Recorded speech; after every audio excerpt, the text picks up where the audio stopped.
I'm Hazel, 28, and my holiday homecoming shattered in seconds. The dark house, kitchen's dim light revealing Grandpa Ernest alone with a pathetic sandwich. That fridge note changed everything. Used your money for Connor. Watch him this week. Enjoying Cancun. Mom and Dad.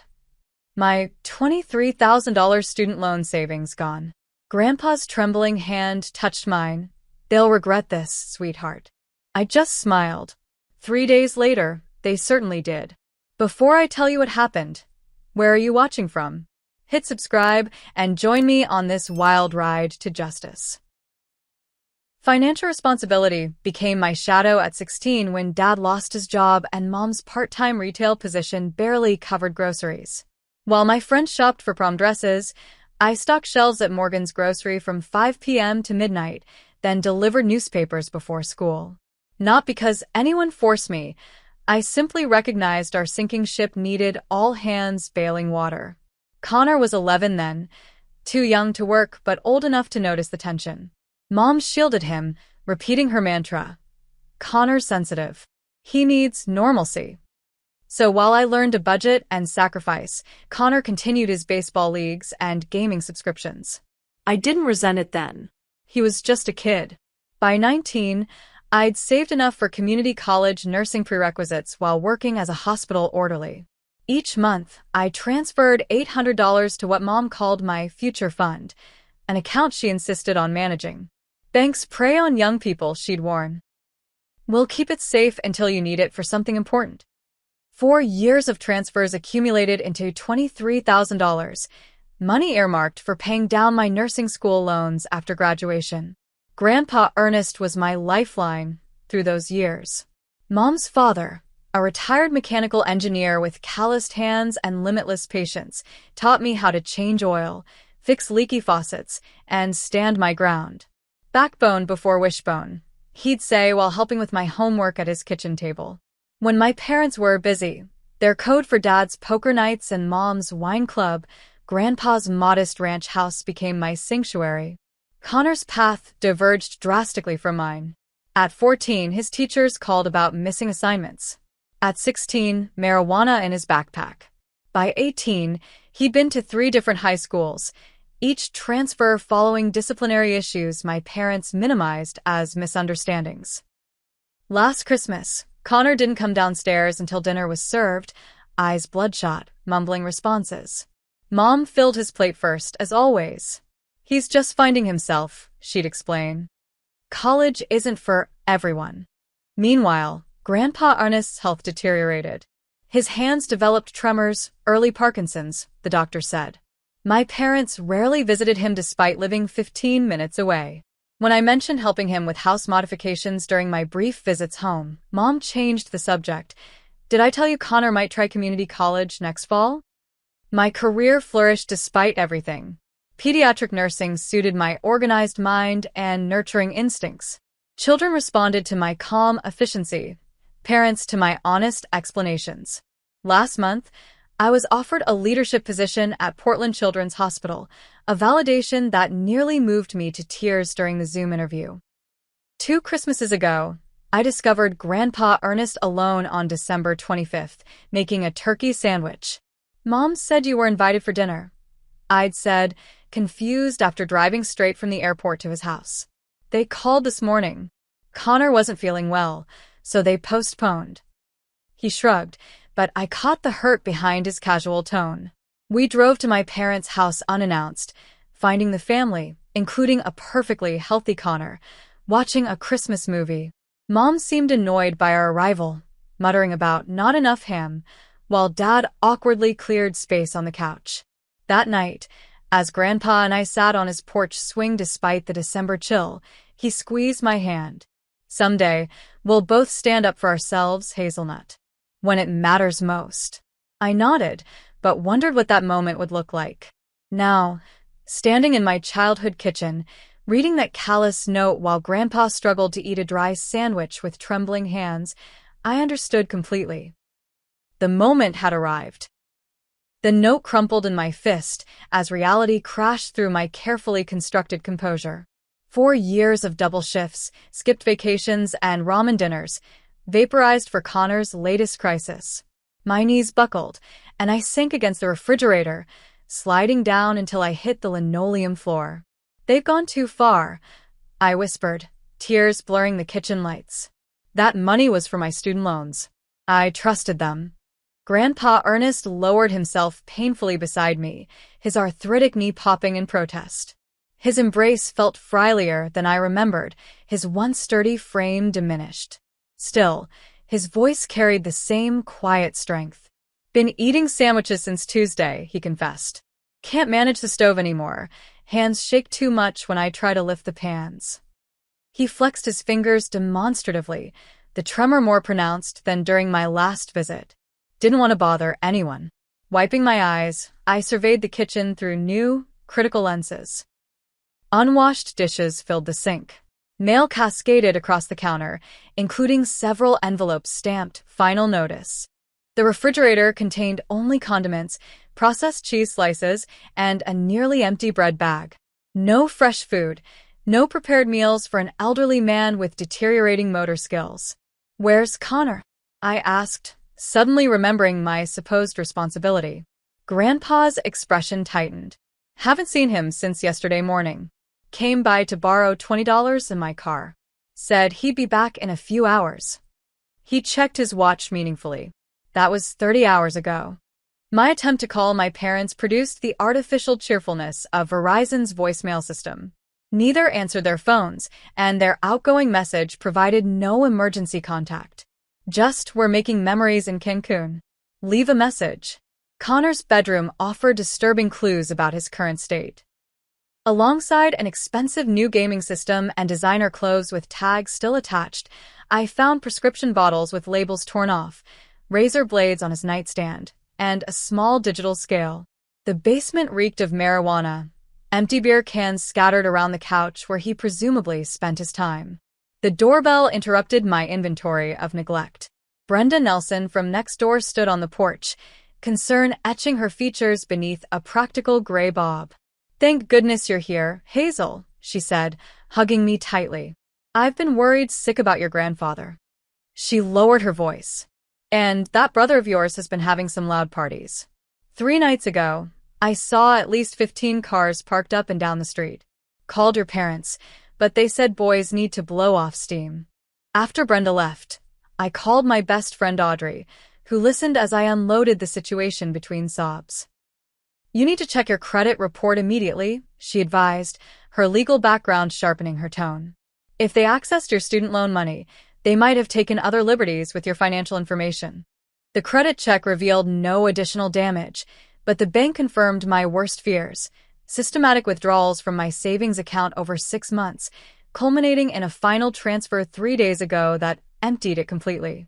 Each withdrawal authorized by Diana Mitchell, my mother, who had maintained joint access to the account since my teenage years.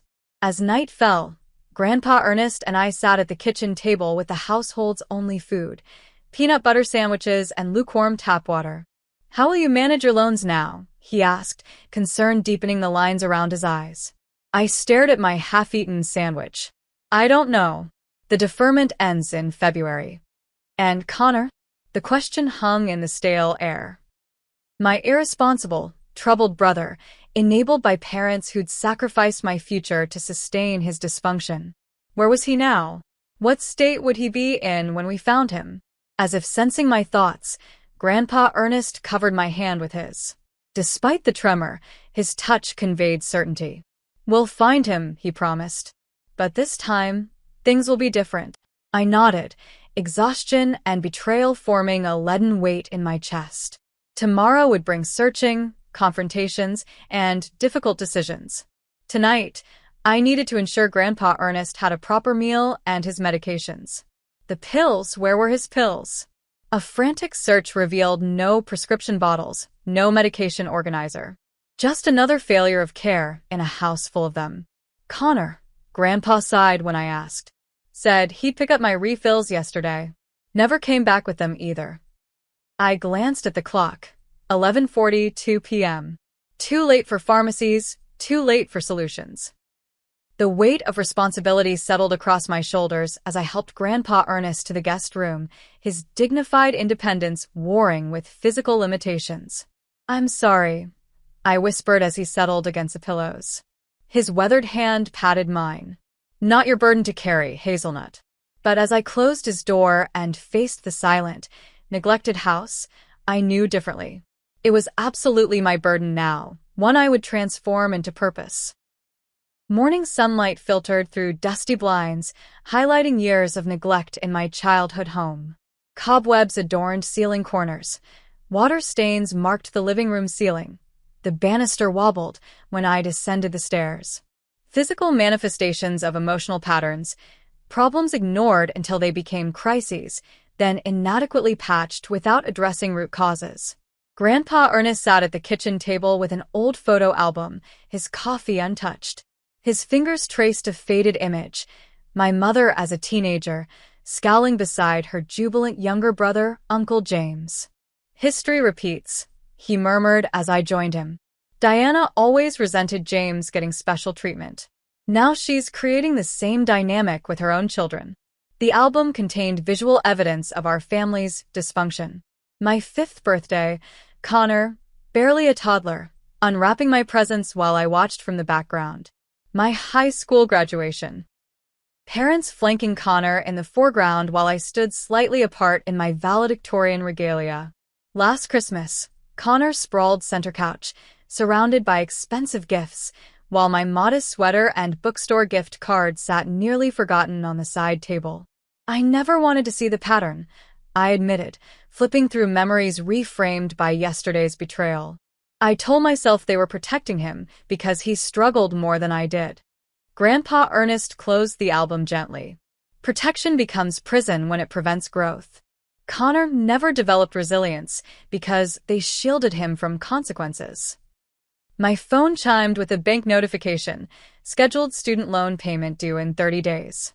The $23,000 that should have covered nearly half my debt now funded my parents' tropical vacation and whatever expensive distractions they'd purchased for Connor. My financial safety net vaporized. "I should have transferred that money years ago," I said, the familiar weight of self-recrimination settling on my shoulders. "Hindsight's worthless without action," Grandpa countered. "What matters is what you do now." A methodical search of the house revealed the extent of my parents' enabling. Connor's closet contained clothes worth thousands, designer brands with tags still attached. His room featured the latest gaming system, high-end headphones, and a new laptop. Meanwhile, Grandpa Ernest's medications sat unfilled at the pharmacy, and final notices threatened utilities disconnection. The landline rang sharply, startling us both. Mrs. Patel, the counselor from Connor's former high school, introduced herself with practiced professionalism. "I'm calling because Connor missed his weekly check-in again. It's a condition of his diploma equivalency program." Her voice conveyed concern beneath official protocol. "This is his 3rd absence this month." After assuring her I'd address the situation, I turned to find Grandpa Ernest staring at a bank statement. "They took my money too," he said quietly, pushing the paper toward me. "Last year, when they remodeled the kitchen. Said it was a loan." The statement showed a $30,000 withdrawal, nearly half his retirement savings. "Did they repay any of it?" I asked, though I already knew the answer. He shook his head. "Diana said they'd pay me back monthly, but there was always some emergency with Connor." Eventually, I stopped asking. My anger crystallized into something cold and focused. This wasn't just about my stolen savings, it was a pattern of exploitation spanning decades. My parents had depleted their own resources enabling Connor, then systematically drained mine and Grandpa's to maintain their dysfunctional system. "Remember when Connor wrecked Dad's car at 16? I asked, memories surfacing with new clarity. "They used my college fund to replace it rather than letting him face consequences." Grandpa nodded.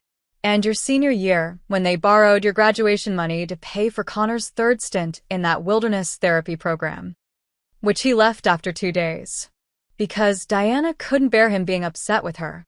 Grandpa's expression hardened. "She was the same with James." Couldn't stand disapproval, so she gave him everything, solved all his problems. Until he trailed off, but I knew the unspoken ending.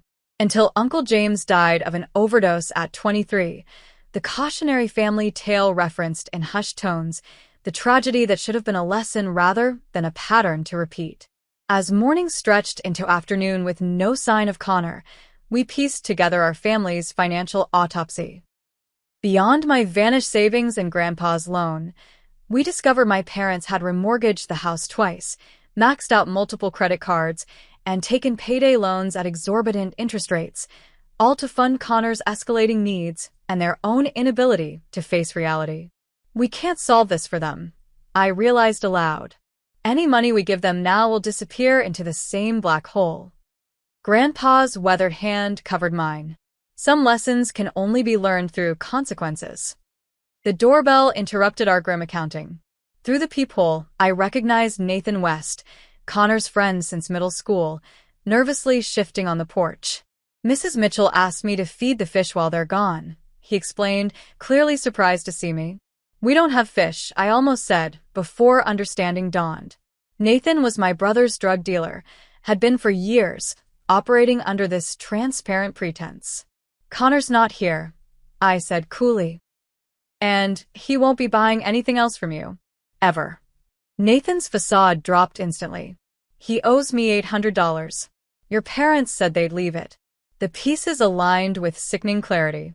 My parents had withdrawn my final savings, partially to fund their vacation, but also to pay Connor's drug debts, enabling his addiction rather than addressing it. After sending Nathan away with a firm warning about trespassing, I returned to find Grandpa Ernest looking suddenly older, the weight of generational failure evident in his slumped shoulders. I helped create this, he admitted, voice barely audible. I gave Diana everything, because her mother died young. Overcompensated. Never taught her financial responsibility or emotional regulation. He looked up, eyes damp but resolute. But we can end this cycle, Hazel. Right now. In that moment, with sun streaming through dusty windows onto decades of dysfunctional family photos, our path forward clarified. This wasn't just about reclaiming stolen money. It was about breaking destructive patterns that threatened to claim another generation. Connor needed intervention, not enablement. My parents needed boundaries, not bailouts. Grandpa needed care, not neglect. And I needed to stand firm rather than capitulate. Where do we start? I asked. Grandpa Ernest straightened, determination replacing resignation. By finding Connor. Then we change everything. Locating my brother began with digital reconnaissance. His Instagram revealed geotagged posts from last night, a house party in the old Simmons property on Lakeview Drive. Photos showcased Connor with glassy eyes, surrounded by equally intoxicated strangers, flashing new Jordan sneakers, and a designer watch I recognized from a shopping channel Mom frequently watched. Those cost at least $300, Grandpa muttered, pointing at the shoes. And the watch is nearly $2,000, I added, recognizing it from Mom's wishlist catalog. My brother had literally been walking around in my stolen savings. We compiled a list of Connor's usual haunts: the skate park behind the community center, Riverside Mall's food court, the abandoned train depot where local kids smoked and drank. After a quick breakfast for Grandpa Ernest and a stop at the pharmacy for his overdue medications, our search began. The skate park yielded nothing but discarded energy drink cans and teenagers who scattered when my car approached. The mall security guard recognized Connor's photo but hadn't seen him in days. 3 coffee shops and 2 record stores later, we found Kyle Fraser, Connor's childhood friend who'd managed to maintain some semblance of direction despite their association. He's been staying at Maxwell Thompson's place, Kyle revealed reluctantly, glancing around as though concerned about being overheard. His parents are in Europe for a month. It's basically been nonstop partying there. Maxwell Thompson lived in Oak Ridge Estates, the affluent neighborhood across town where sprawling homes sat on manicured acres. His parents, successful real estate developers, traveled frequently, leaving their son with minimal supervision and maximum resources. The Thompson house looked deceptively serene, pristine white colonial, impeccable landscaping, luxury vehicles in the circular driveway. Only the overflowing recycling bin, stuffed with liquor bottles and beer cans, hinted at the activities inside. When no one answered the bell, I tried the door. Unlocked. The interior presented a stark contrast to the orderly facade, furniture askew, food containers scattered across surfaces, air thick with marijuana smoke and stale alcohol. In the sunken living room, 3 unconscious figures sprawled across leather couches, oblivious to our entrance. Connor wasn't among them. We found my brother upstairs in a guest bathroom, hunched over the toilet. Maxwell sat nearby on the edge of the bathtub, looking only marginally more coherent. Haze. Connor squinted up at me, face pale and sweaty, eyes struggling to focus. What are you doing here? Taking you home, I answered, surveying the prescription bottles lined up on the counter. Oxycodone, Xanax, Adderall, none prescribed to Connor. Maxwell stood unsteadily. He's fine. Just had a rough night. He's coming with me, I said, my nurse's assessment noting Connor's dilated pupils, shallow breathing, and disorientation. Now.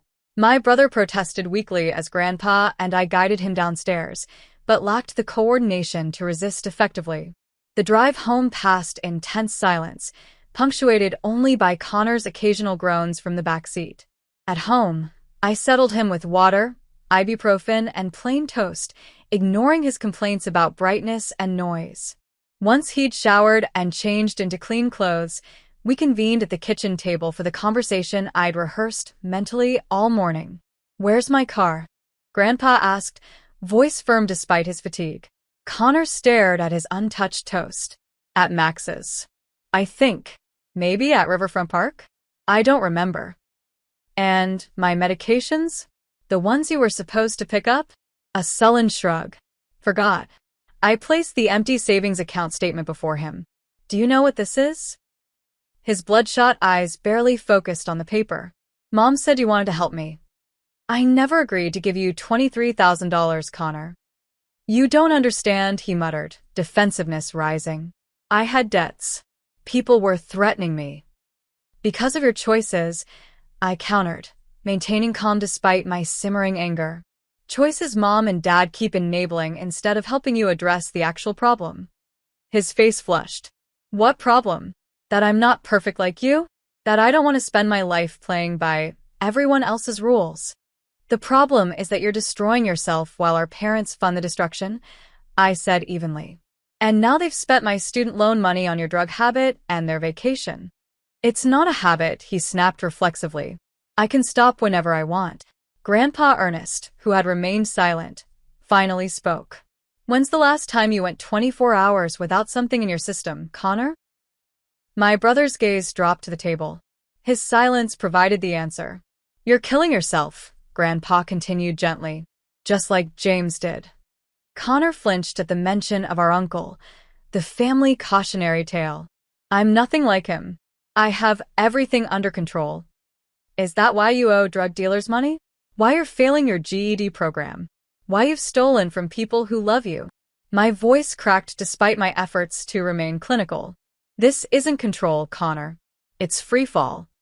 For a brief moment, vulnerability replaced defiance in his expression. I don't know how to stop, he whispered, so quietly I almost missed it. Then, as though regretting this honesty, his walls slammed back into place. Whatever. You've always thought you were better than me anyway. I've never thought that, I said softly. I've only wanted you to be healthy and happy. By your definition, he scoffed. College, career, responsibility. Boring adult stuff. By the definition of not being constantly high, in debt, or in danger, I corrected. By the definition of having actual choices instead of being controlled by addiction. Connor stood abruptly, chair scraping against linoleum. I'm not having this intervention bullshit. You're not my mother. No, I agreed. Because if I were your mother, I would have gotten you help years ago instead of enabling you until you reached this point. He stormed out, slamming the back door with enough force to rattle the windows. Through the kitchen window, I watched him pace the backyard, kicking at dead leaves, gesturing angrily as he argued with himself, or perhaps with the truth I'd presented. Grandpa Ernest sighed heavily. Reminds me of Diana at that age. Couldn't hear anything that contradicted what she wanted to believe. Will he run? I asked, calculating our next move.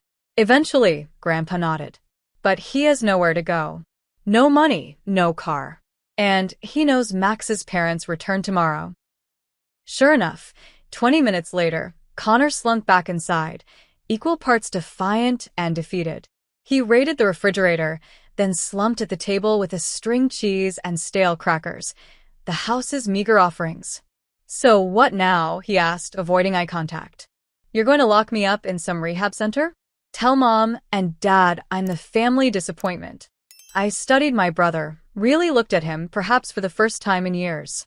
Beneath the bravado and substance abuse, glimpses of the sensitive, creative child remained.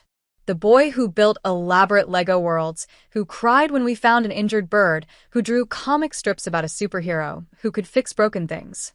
You're not a disappointment, Connor, I said quietly. You're struggling. There's a difference.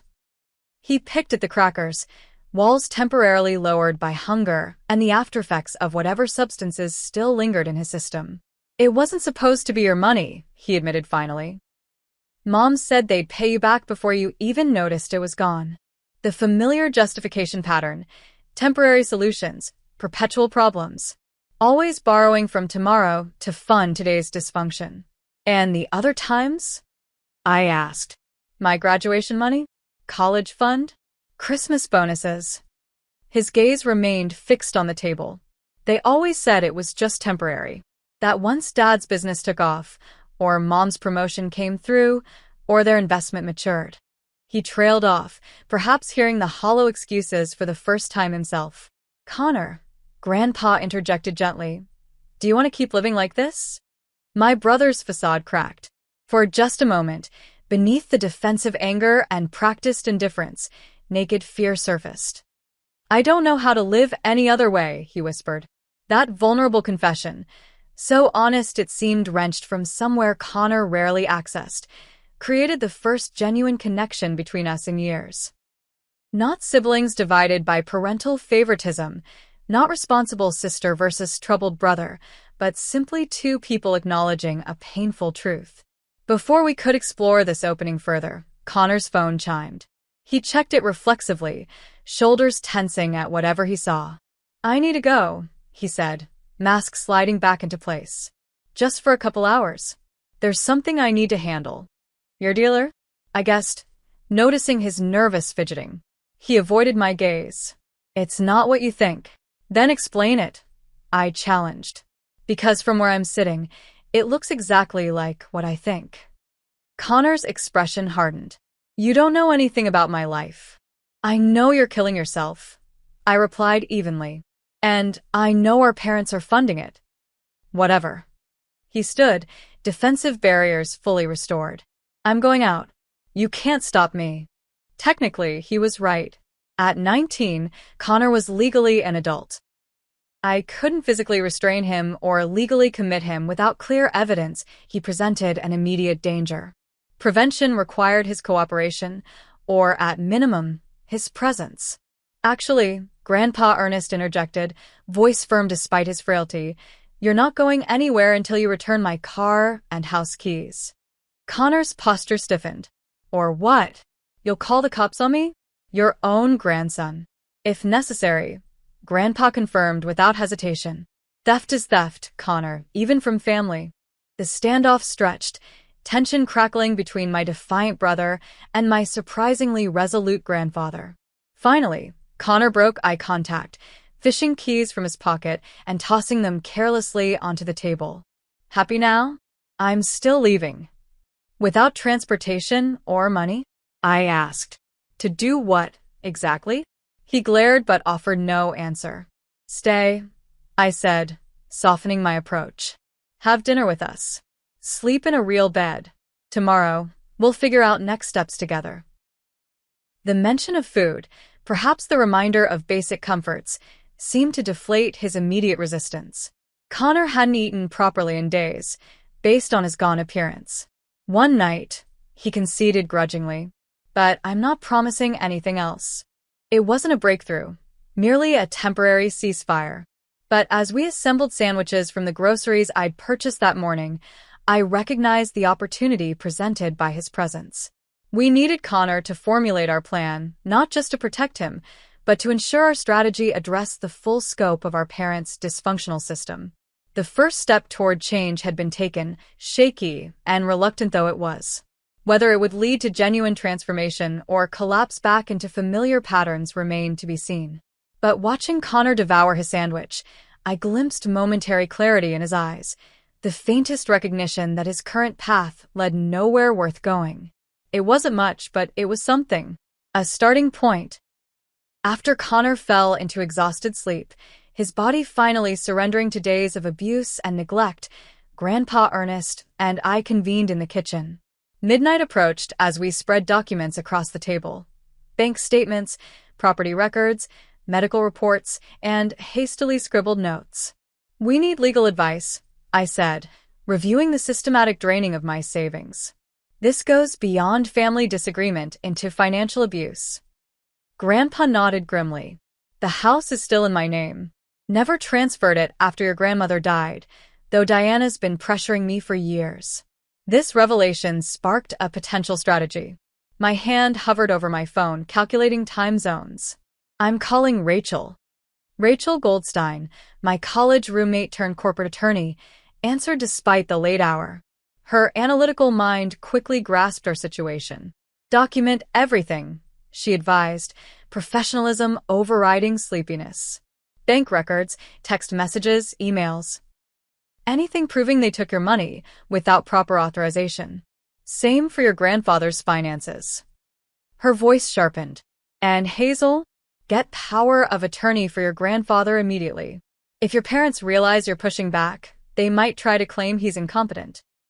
After hanging up, I created a shared digital folder, scanning every relevant document with my phone. We photographed the empty refrigerator, the stack of unpaid bills, and Grandpa's unfilled prescriptions, evidence of neglect alongside financial exploitation. "The house is worth approximately $350,000, Grandpa calculated, reviewing property assessments. "If I sell it, I could pay off the remaining mortgage, settle the outstanding bills, and still have enough for assisted living." "Are you sure?" I asked, knowing how much independence meant to him. His weathered hands trembled slightly as he arranged papers with methodical precision. "This house has become a prison, Hazel. I can't maintain it with my condition, and your parents use it as collateral for their poor decisions." Determination firmed his voice. "It's time." We researched assisted living facilities near my Portland apartment, identifying 3 with immediate availability and quality ratings. The prospect of having Grandpa Ernest nearby rather than subjected to my parents' sporadic attention lightened something in my chest. "What about Connor?" I asked, the most complex piece of our puzzle. "He needs rehabilitation," Grandpa stated flatly. "Not another chance or excuse." While true, execution remained problematic. At 19, Connor couldn't be forced into treatment without court intervention. Any plan required either his cooperation or deterioration significant enough to justify involuntary commitment. "I know a place," I said, pulling up the website for Riverstone Recovery Center. Evidence-based treatment, dual diagnosis support for addiction and mental health issues. I scrolled through testimonials. "It's not punishment, it's actual help." "Which your parents will never support," Grandpa noted. "But my insurance would cover 60% as his immediate family member," I countered. "The rest could come from selling this house." Around 1 a.m., I called Aunt Patricia, my father's sister who distanced herself from the family years ago after repeated financial impositions. Her surprise at hearing from me quickly transformed into validation of our concerns. "They did the same to me," she confirmed. "Borrowed $12,000 for Connor's private school tuition after his second expulsion. Promised monthly repayments that never materialized." Her voice hardened. "When I finally refused another loan, Thomas called me selfish and blocked my number." Patricia promised to email documentation of her experiences, strengthening our case about the pattern of financial exploitation.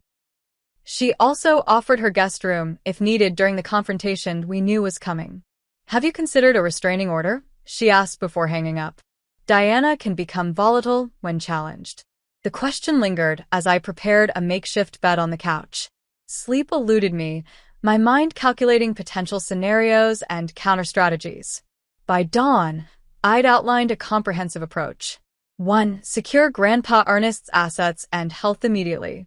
2. Document all financial abuse for potential legal action. 3. Arrange appropriate living situations for both Grandpa and Connor. 4. Establish non-negotiable boundaries with my parents. 5. Implement consequences if those boundaries were violated. Morning brought Rachel's promised legal documents via email, power of attorney forms, healthcare proxy designation, and a property transfer agreement that would protect Grandpa's assets from further exploitation. We'd need notarization, but the framework existed. Connor emerged from his room around noon, hollow-eyed but more coherent than yesterday. He picked at the breakfast I'd prepared, avoiding conversation until caffeine rendered him marginally sociable. "Where Mom and Dad really?" he finally asked, skepticism edging his voice. I showed him their Instagram posts: beachfront cocktails, parasailing excursions, spa treatments. All tagged #deservegetaway and #bestparentsever. "Must be nice," he muttered, something shifting behind his eyes. "Using your money for their vacation while leaving you to deal with me." This crack in his perception, this recognition of the dysfunction, provided an opening. "It's a pattern, Connor," I said gently. "They enable your destructive behaviors, then abandon the actual solution to someone else. It's not helping you. It's not even really about you." He stared into his coffee. "What do you mean?" "It's about their need to feel like good parents without doing the difficult parts of parenting," Grandpa explained. "Giving you money and freedom seems loving, but it's actually neglect when what you need is structure and accountability." Connor's defenses visibly wavered. "So what? You want me to just magically get better?" "Stop everything cold turkey." "We want you to get proper help," I clarified. "Professional treatment for addiction and underlying issues. Not punishment, actual healing." I explained Revergestories' program, emphasizing its approach to root causes rather than just symptoms. Connor listened with surprising attentiveness, asking pertinent questions about methods and restrictions. "I'd lose my phone," he observed, his primary objection revealing both addiction to connectivity and fear of isolation. "For the first 2 weeks," I confirmed. "Then supervised usage as you progress." He fidgeted with his empty cup. "I can't afford something like that." "I can help with insurance," I said. "And Grandpa is selling this house anyway." Connor's head snapped up. What? "Mom and Dad will freak out." "It's my house," Grandpa stated simply. "And it's my decision." The conversation paused as Connor processed this information, the first concrete consequence of our changing family dynamic. To my surprise, after initial resistance, he seemed almost relieved by the prospect of definitive action. "Would you really pay for rehab for me?" he asked quietly. "After everything?" The question revealed how thoroughly our parents had poisoned our relationship, positioning us as competitors rather than allies. In Connor's mind, my help seemed implausible given his role in depleting my savings. "You're my brother," I said simply. "I want you healthy more than I want that money back." Something crumbled in his expression, the practiced indifference, the defensive posturing. For a moment, I glimpsed the vulnerable child beneath the addict's armor. "I don't know if I can do it," he admitted, voice barely audible. "You don't have to decide right now," Grandpa said. "But think about what your current path looks like 5 years from now." The question lingered as we proceeded with our preparations. I contacted a real estate agent who agreed to assess the house the following day. Rachel connected us with a local notary for the legal documents. Connor alternated between engagement in these discussions and anxious pacing, checking his silent phone and gazing longingly toward the door. By evening, our strategy had solidified. We would secure Grandpa's legal and medical autonomy first, then proceed with the house sale. Connor would have the option of treatment or independent living without financial support. My parents would be presented with these changes as decisions already implemented rather than points for negotiation. They'll fight this, Connor warned as we reviewed our timeline. Mom especially. They can fight all they want, Grandpa replied with unexpected steel. But they can't stop it. I scheduled a video conference with Rachel for the following morning to finalize details and ensure we'd addressed potential legal challenges. As we prepared for bed, a fragile sense of purpose had replaced yesterday's despair. We weren't just reacting to crisis anymore, we were reclaiming agency. Will this actually work? Connor asked as I checked Grandpa's evening medications. It has to, I answered, meeting his gaze directly. Because we can't continue as we have been. He nodded slowly, perhaps the first time we'd genuinely agreed in years. The temporary alignment felt significant. 3 generations united not by blind family loyalty, but by recognition of necessary change. That night, I slept more soundly despite the uncomfortable couch, psychological exhaustion finally overriding anxiety. Tomorrow would bring conflict and challenges, but also the first steps toward healing. For all of us. The crash of breaking glass shattered pre-dawn silence. I bolted upright, momentarily disoriented on the unfamiliar couch before processing the sound's implications. Rushing upstairs, I found Connor's bedroom empty, window open. The bedside lamp lay smashed on the floor, presumably knocked over during his hasty exit. Grandpa Ernest appeared in the hallway, alarmed by the commotion. He's gone. A quick survey confirmed our fears. Connor had disappeared along with Grandpa's car keys, the spare set from the kitchen drawer, his medication bottles, and approximately $80 from my purse. Call the police, Grandpa urged, but I hesitated. If they arrest him for theft, it could complicate everything. I reasoned, nurse's instincts calculating scenarios. Let me try locating him first. I called Connor repeatedly, straight to voicemail. Texts went undelivered, suggesting his phone was off or dead. With growing dread, I contacted Kyle, Maxwell, and 3 other friends, none of whom had seen him since yesterday. By 8 a.m., my worry overcame legal concerns.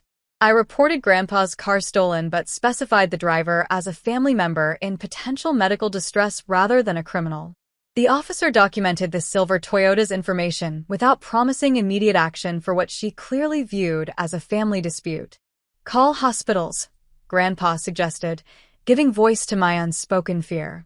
3 calls yielded nothing, but the 4th, St. Luke's Regional Medical Center, confirmed a John Doe matching Connor's description had been brought to their emergency department at 4:17 a.m. The 20-minute drive to St. Luke's stretched eternally, my knuckles white against the steering wheel. Grandpa sat silently beside me, his expression vacillating between worry and resignation, as though he'd always anticipated this outcome. Emergency department chaos enveloped us. Beeping monitors, hurried medical personnel, moaning patients behind thin curtains. The charge nurse directed us to Bay 3, where we found Connor unconscious, intubated, cardiac monitors beeping in steady rhythm above his pale form. Dr. Mehta, an emergency physician with kind eyes and a direct manner, outlined the situation clinically. Polysubstance overdose, opioids, benzodiazepines, and alcohol. He was found unresponsive in a park restroom by early morning joggers. Paramedics administered Narcan, which temporarily improved his breathing, but he required intubation upon arrival. My clinical knowledge provided understanding my emotions couldn't process. Connor had taken Grandpa's medications, heart medication, anti-anxiety pills, and pain relievers prescribed for his Parkinson's symptoms, alongside whatever substances he'd already been using. Prognosis.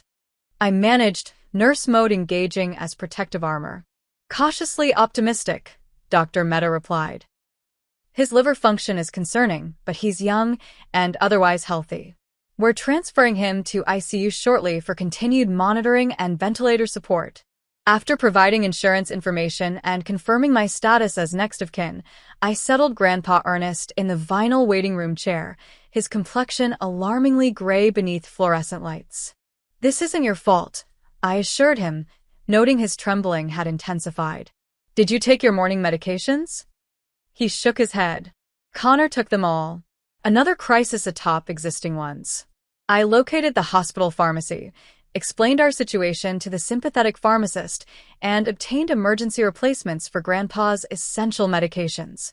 The delay meant his Parkinson's symptoms would worsen temporarily, but preventing cardiac complications took precedence.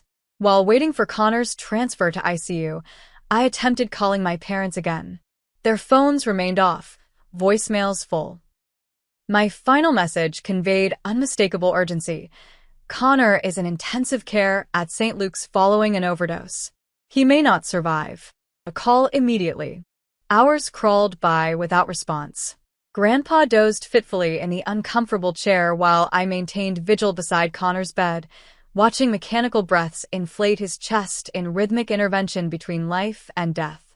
By afternoon, my body demanded sustenance despite emotional numbness. In the cafeteria, purchasing tasteless sandwiches and watery coffee, my phone finally rang. Hazel. Mom's voice carried the slightly slurred quality of day drinking. Resort noise pulsed in the background. What's this dramatic message about Connor? I explained the situation with brutal clarity, detailing his critical condition and the stolen medications. We'll catch the next flight, she said, seemingly sobered by reality. Should be home by tomorrow evening. Tomorrow evening? I repeated incredulously. Your son might not survive until tomorrow evening. There aren't any immediate flights, she defended. We're doing our best. Like you did when you stole my savings? When you left Grandpa without food or medications? When you enabled Connor's addiction instead of getting him help?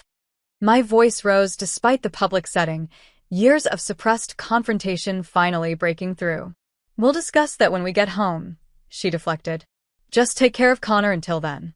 Like I've been doing his entire life, I responded bitterly. While you and Dad pretend problems will solve themselves. She hung up without responding, leaving me shaking with rage and helplessness. My sandwich remained untouched as I returned to the ICU, where Melissa Jenkins, the hospital social worker, waited outside Connor's room. Ms. Mitchell? I'd like to discuss your brother's situation. Melissa's gentle professionalism broke through my fragile composure. In her small office, surrounded by resource pamphlets and inspirational posters, I finally surrendered to tears for Connor, for Grandpa, for my stolen savings, for the family that existed only in imagination. This pattern has continued for years, I explained between sobs. My parents enable his addiction, clean up superficial messes without addressing root causes, then disappear when actual work is required. Melissa documented everything: Connor's history, my parents' enabling behaviors, Grandpa Ernest's neglect, and the financial exploitation. Her expression remained neutral, but her rapid note-taking suggested recognition of reportable issues. Connecticut has strong laws against elder financial exploitation, she noted. And your brother clearly needs supervised medical detox followed by inpatient treatment. Which my parents will resist, I predicted. They'll claim he just made a mistake, needs family support, not strangers intervening. Their permission isn't necessary, Melissa clarified. Connor's condition meets criteria for involuntary treatment under imminent danger provisions. And I'm required to report suspected elder abuse. This procedural lifeline, external systems engaging where family boundaries failed, provided temporary relief. Professional intervention might accomplish what years of conversation couldn't, disrupting destructive patterns and establishing consequences. By evening, Connor's condition stabilized sufficiently for ventilator removal. He remained unconscious, but breathing independently, medical crisis evolving into recovery phase. Grandpa Ernest, however, deteriorated noticeably, missing multiple medication doses, combined with stress and inadequate nutrition, manifested in increased tremors and cognitive confusion. The hospital admitted him for observation despite limited beds, recognizing the compounding medical and social emergencies. I alternated between their rooms, advocate and caretaker for both, running on vending machine snacks and determination. Near midnight, my father finally called. This is excessive drama, Hazel, he began without greeting. Connor's had problems before and pulling through just fine without hospitals and social workers. He's never overdosed on multiple substances before, I countered. And pulling through isn't the same as getting better. Your mother's upset about your accusations, he continued, ignoring my point. We've always done our best for both of you. By stealing my savings? By leaving Grandpa without food or medication? By enabling Connor instead of helping him? We borrowed your savings, he corrected defensively. We'll pay it back once this vacation is paid off. The absurdity, prioritizing their vacation repayment over returning stolen money, crystallized everything wrong with their perspective. Dad, listen carefully, I said, voice deadly calm. Connor nearly died today. Grandpa's been admitted for medical complications resulting from neglect. I've involved hospital social services, who are reporting suspected elder abuse. Things are changing, with or without your cooperation. His sputtering objections dissolved into background noise as I outlined new boundaries. Connor would enter treatment directly from hospital discharge. Grandpa would transition to assisted living near my apartment.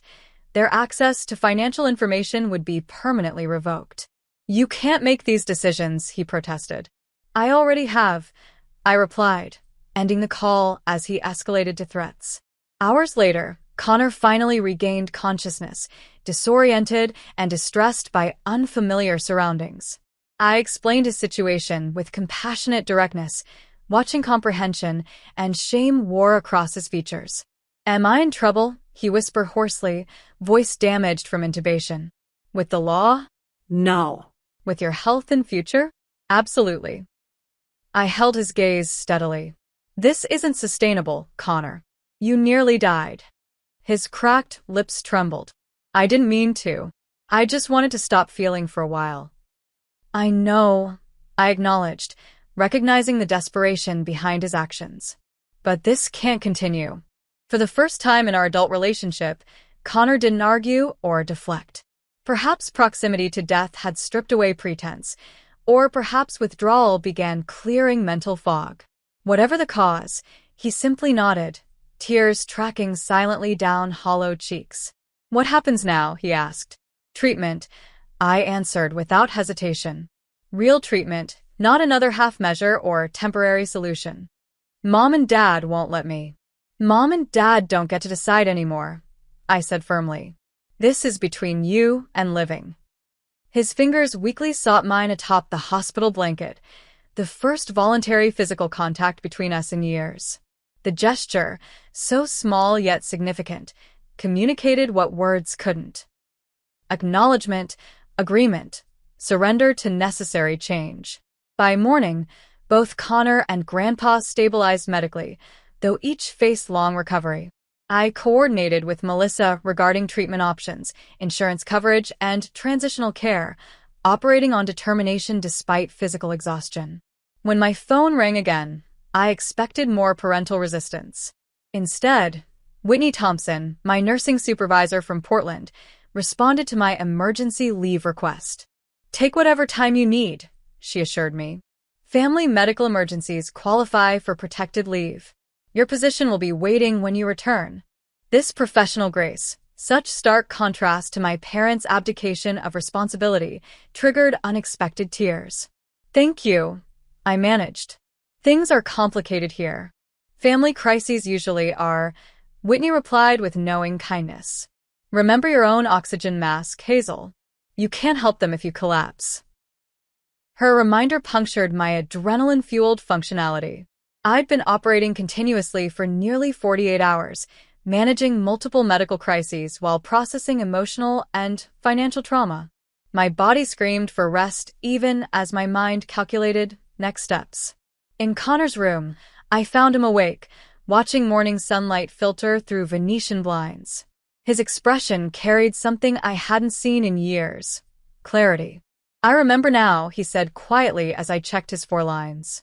Taking Grandpa's pills, driving to Riverside Park, thinking it would just make everything stop hurting for a while. His voice cracked. I didn't mean to die. But you nearly did, I replied gently.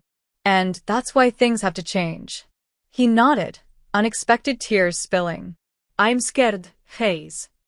The childhood nickname, in use since he entered rebellious adolescence, cracked something in my professional veneer. Beside his bed, still in yesterday's rumpled clothes, I finally surrendered to my own exhaustion and fear. Me too, I admitted. But we'll figure it out together.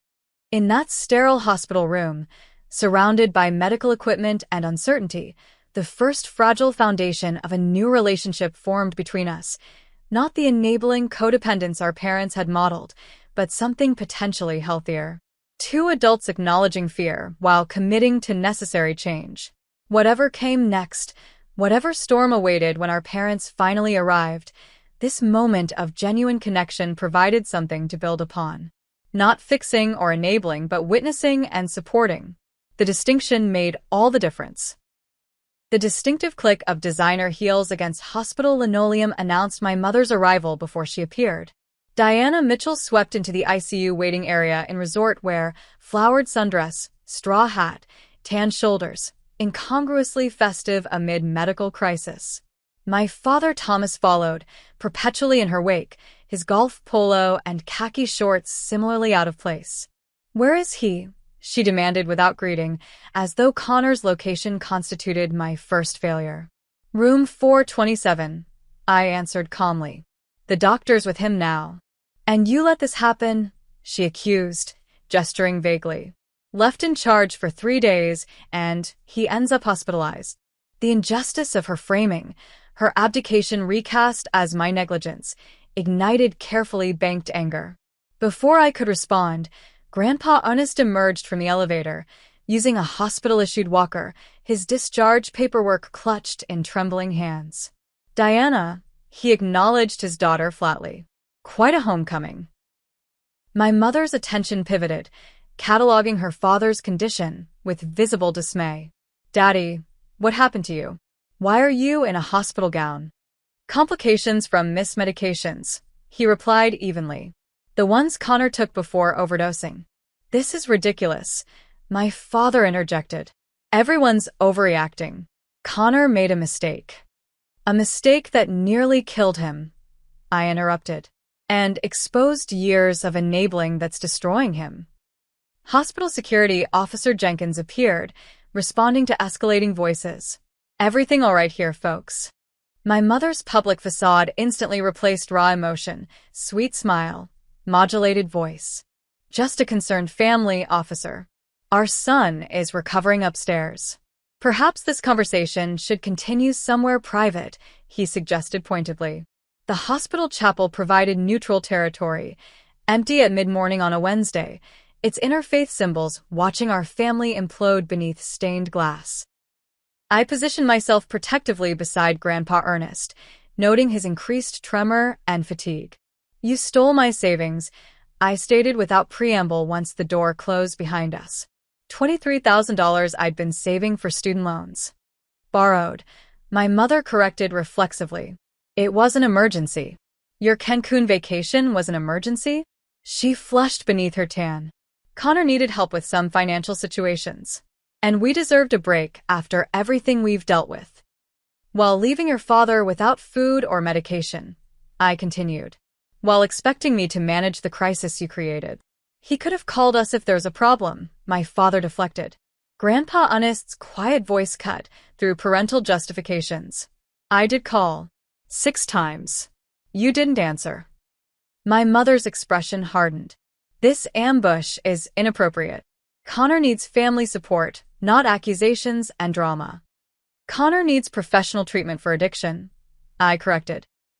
"Not another round of enabling that nearly killed him yesterday." "He doesn't have addiction," she insisted, the denial fundamental to her worldview. "He's just sensitive like your Uncle James was. He needs understanding, not strangers labeling him."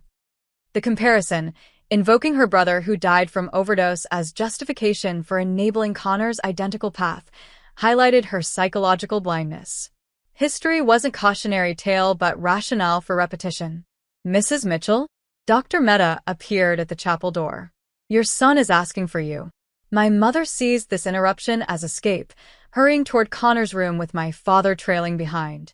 The temporary reprieve allowed Grandpa Ernest to sink onto a bench, exhaustion evident in his slumped posture. "She'll never see it," he murmured. Diana reconstructs reality rather than facing it. The observation, so insightful despite his physical deterioration, captured my mother's fundamental character. Confrontation wouldn't penetrate psychological defenses constructed over decades. Only consequences might eventually communicate what words couldn't. Upstairs, we found Connor awake but subdued, hospital bed inclined slightly. My parents flanked him protectively, my mother stroking his hair as though he were still a child rather than a 19-year-old who'd nearly died from voluntary substance abuse. "The doctor says you can come home tomorrow," she announced triumphantly. "We'll take care of everything." Connor's gaze found mine across the room, something unspoken passing between us. To my surprise, he shook his head slightly. "I'm not coming home," he stated quietly. My mother's hand froze mid-stroke. "What?" "I'm going to rehab," he continued, voice strengthening.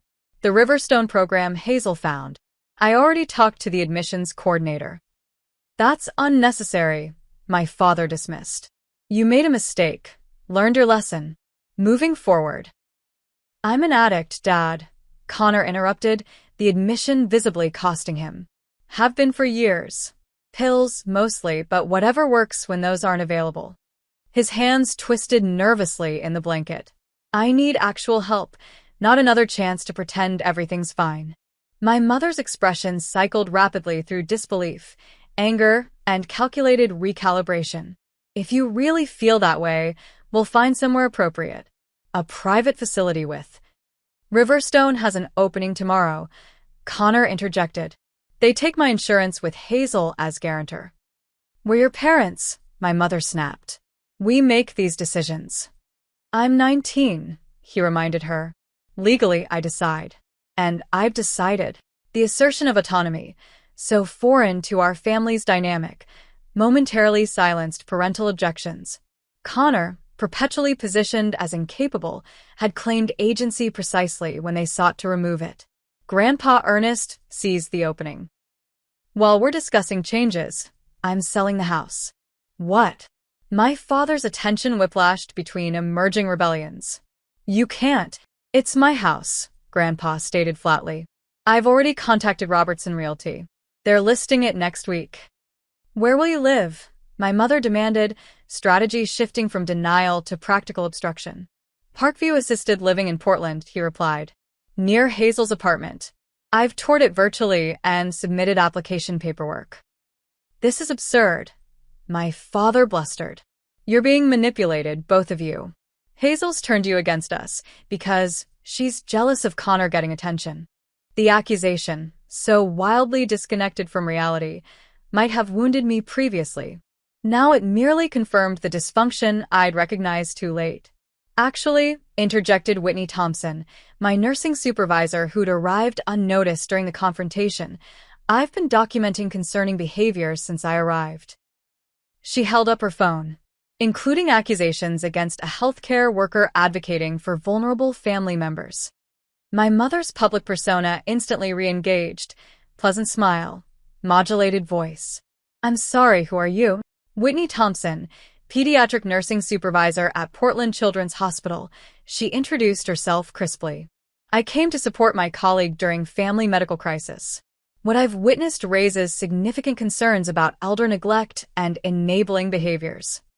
"This is a private family matter," my father attempted. "Not when it involves potential elder abuse and medical neglect," Whitney countered professionally. "As mandatory reporters, healthcare workers are required to document and report such concerns to appropriate authorities. The introduction of external consequences, professional observation beyond family manipulation, visibly destabilized my parents' unified front. My mother's practiced charm faltered, my father's blustering authority deflated. Connor seized this momentary advantage. "I'm going to Riverstone tomorrow," he stated firmly. "I've already signed the paperwork. And I'm selling the house," Grandpa Ernest reaffirmed. "The decisions are made." My mother's composure cracked entirely, decades of carefully constructed control disintegrating. "You can't do this. You're manipulating the situation while we were away. Connor needs us, not some facility with strangers. Daddy, you can't possibly manage your own affairs anymore. Actually, I interjected calmly, that's why he's granted me power of attorney and healthcare proxy. I removed the notarized documents from my bag. Legally executed yesterday. We'll contest this, my father threatened. You've taken advantage of an elderly man's confusion. I'm 76, not incapacitated, Grandpa retorted sharply. My neurologist has documented my cognitive competence despite physical limitations. These decisions reflect my wishes, not Hazel's influence. My mother's strategy pivoted again, anger transforming to theatrical tears. After everything we've done for this family, she sobbed. This is how you repay us? Turning against your own parents. You stole my savings, I reminded her evenly. You neglected your father's basic needs. You enabled Connor's addiction until it nearly killed him. Those aren't accusations, they're documented facts. We borrowed the money, my father insisted desperately. We intended to repay it. With what? Grandpa challenged. You've remortgaged your house twice, maxed out credit cards, and drained retirement accounts. Where exactly would repayment come from? Their financial house of cards, built on borrowed money, delayed consequences, and magical thinking, couldn't withstand direct examination. My parents' exchanged glances contained panicked recognition. The system they'd maintained through manipulation had finally collapsed. What do you want? My mother finally asked, calculations visible behind her tears. To punish us? To take Connor and Grandpa away? To make us suffer? I want accountability, I answered honestly. I want Connor to get actual help instead of enabling. I want Grandpa to receive proper care instead of neglect. I want my savings returned so I can pay my student loans. We don't have the money, my father admitted reluctantly. It's gone. Then you'll create a repayment plan, I stated. With interest.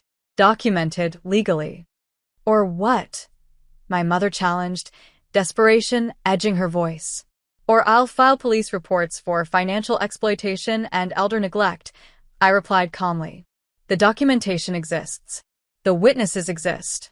The choice is yours. The hospital room fell silent as decades of dysfunctional family dynamics reached inevitable crossroads. My parents, stripped of familiar evasions and manipulations, faced genuine consequences perhaps for the first time in their adult lives. Connor broke the tense silence. I need help, he said quietly. Real help, not another cover-up or temporary solution. I'm going to Riverstone tomorrow, with or without your support. His assertion, the first healthy boundary he'd established in years, visibly impacted my mother. Something shifted in her expression, calculation giving way to momentary clarity. You nearly died, she whispered, perhaps truly seeing her son's condition for the first time. Yes, he acknowledged simply. And I will die if nothing changes. In that unguarded moment, maternal protectiveness finally aligned with reality rather than denial. My mother's carefully constructed narrative, perfect family temporarily inconvenienced by minor challenges, couldn't survive confrontation with her son's near-death experience. What do we do? She asked, the question directed not at me but at Connor. Perhaps the first time she genuinely sought his perspective rather than imposing her interpretation. Let me get help, he answered. Real help. And start fixing what's broken, including with Hazel and Grandpa. My father, sensing shifting alliances, attempted reassertion. We'll discuss options when everyone's calmer. For now. No more discussions, Grandpa interrupted firmly. Decisions have been made. Connor enters treatment tomorrow. I'm selling the house and moving to assisted living. Hazel has legal authority to ensure these changes happen. His gaze fixed on my parents with unexpected steel. Your only choice is whether you'll accept these changes gracefully or fight them futilely. The ultimatum, delivered by the family patriarch they'd systematically exploited, carried authority they couldn't easily dismiss. My mother's resistant posture gradually softened into resignation. My father's blustering objections faded into uncomfortable silence. Police Officer Martinez arrived, responding to the hospital's request for documentation of potential elder abuse. His presence transformed theoretical consequences into immediate reality, his official notebook recording statements that could potentially lead to criminal charges. "We'll cooperate." My father finally conceded, self-preservation overriding resistance. "Whatever repayment plan you think is fair." And Connor's treatment? I pressed, securing commitment while leverage existed. "If that's what he wants," my mother agreed reluctantly, glancing at her son with something approaching genuine concern. The confrontation hadn't produced magical transformation or tearful reconciliation. Those belonged to fiction, not family dysfunction's messy reality. But it had established boundaries, consequences, and initial steps toward accountability. Not healing yet, but preconditions for its possibility. As Officer Martinez completed his report and my parents retreated to process their diminished authority, Connor caught my gaze across the hospital room. "Thank you," he said simply. "For not giving up on me." "Never," I promised, the single word encompassing complicated truth. I hadn't enabled him like our parents, but neither had I abandoned him to their dysfunction. The middle path, loving accountability, offered our only chance for genuine healing. 3 days after finding Grandpa Ernest alone with his sandwich, reading that callous note on the refrigerator, everything had changed. Not through magical intervention or theatrical confrontation, but through steady commitment to necessary boundaries and consequences. The journey ahead remained long and uncertain. Connor's recovery would include setbacks alongside progress. My parents might revert to manipulation once immediate pressure faded. Grandpa's health would continue declining despite improved circumstances. But for the first time in our family's history, we faced reality together rather than enabling collective denial.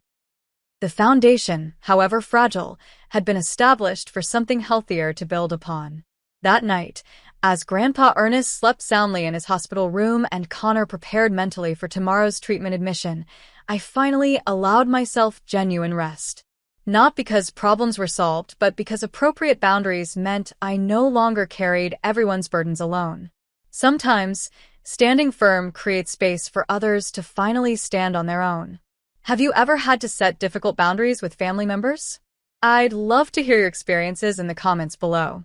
Sometimes the hardest part of loving someone is not enabling destructive patterns.